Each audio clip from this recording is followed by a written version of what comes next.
Hello, my name is Jacob Bromley. I'm here to teach you homework problem number 22 on page 266 with a 4x2 dimension. The question states, your rancher has 400 feet of fencing with which to enclose two adjacent rectangular corrals. Which dimension should be used so that the enclosed area will be a maximum? As you see here, this is my fence. X is the 4x2 shows that when you have 4 squares on the bottom, then the 2 for Y is the up and down squares. The given of the problem is you're using perimeter, so you have X plus Y, and then to get the 3 and the 5 next to those, you have 3 X lines for the fence, and then the 5 comes with Y when you have the 1, 2, 3, 4, and 5 right here.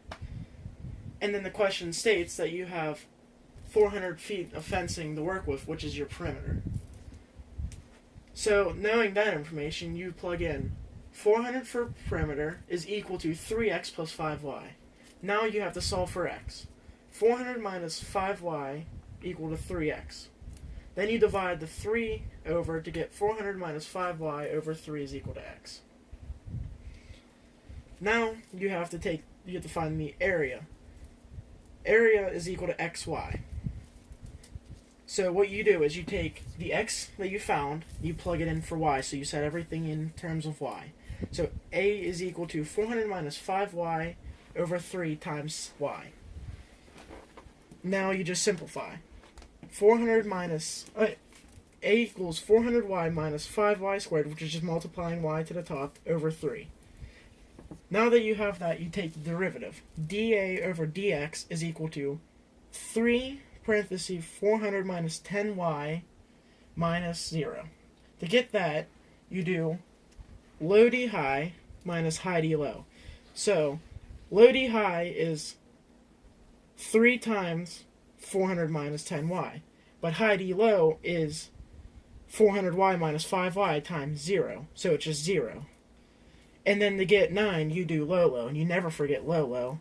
So it's just 3 times 3, which is 9.